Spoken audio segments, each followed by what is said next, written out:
দুই শিক্ষার্থীর মৃত্যুর ঘটনায় 4 দিন ধরে চট্টগ্রাম প্রকৌশল ও প্রযুক্তি বিশ্ববিদ্যালয়ে শিক্ষার্থীরা আন্দোলন করলেও বিস্ফোরণ ঘটে বৃহস্পতিবার বিকেলে এসে। বিক্ষুব্ধ শিক্ষার্থীরা আগুন ধরিয়ে দেয় শাহ আমানতের দুটি বাসে। এ ঘটনার পরপরই বিশ্ববিদ্যালয় কর্তৃপক্ষ বিকেলে অনির্দিষ্টকালের জন্য বন্ধ ঘোষণা করে চুয়েট। বৃহস্পতিবার বিকেল 5টার মধ্যে আর শুক্রবার সকাল 9টার মধ্যে ছাত্রীদের হল ছাড়ার নির্দেশ দেন। তবে শিক্ষার্থীরা বলছেন তাদের 10 দফা আদায় না হওয়া পর্যন্ত ত্যাগ করবেন না হল।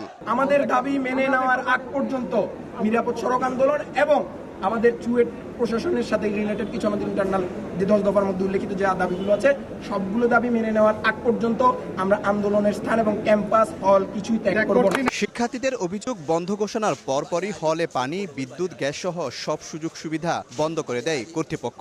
আইন শৃঙ্খলা বাহিনীকে দিয়ে হুমকি দেওয়ার দাবিও করেন তারা। হলের পানির লাইন কাট অফ করছে, ইলেকট্রিসিটি কাট অফ করছে, বিভিন্ন অপবাদ দেওয়া হচ্ছে যে আমরা শিক্ষকদের সাথে নাকি খারাপ ব্যবহার করছি, ওনাদের উপর নাকি আঘাত করছি, যেটা পুরাটাই একটা মিথ্যা অপবাদ। যত ধরনের সম্ভব প্রেশারাইজ করা হচ্ছে হল ছাড়ার জন্য, কিন্তু আমরা আমাদের দাবিতে অনর, আমরা হল ছাড়তেছি না, আমরা আমাদের আন্দোলন চালিয়ে যাব। 1, 2, 3 ঢাকায় জমি জিতে নিন 100% ক্যাশব্যাক সহ 20 কোটি টাকার পুরস্কার। বাসে আগুন আর কাঠের গুঁড়ি ফেলে ব্যারিকেড দেয়া হলে বন্ধ হয়ে যায় চট্টগ্রাম কাপ্তাই মহাসড়ক। ভোগান্তিতে পড়েন পথচারীরা। ডাইরেক্ট গাড়ি পাচ্ছি না, আমরা নেমে আসতে হচ্ছে, আবার আরেকটা গাড়িতে উঠতে হচ্ছে, সমস্যা তো হচ্ছে।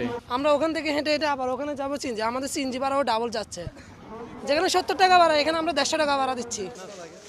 দিন গড়িয়ে রাত নামে চুয়েটের ক্যাম্পাসে, তারপরও রাজপথ না ছাড়াই আন্দোলনের ভাটা পড়েনি এতটুকু।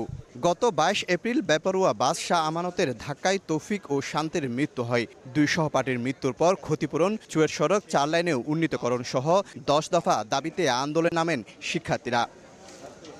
শফিকুল আলম, সময় সংবাদ, চট্টগ্রাম।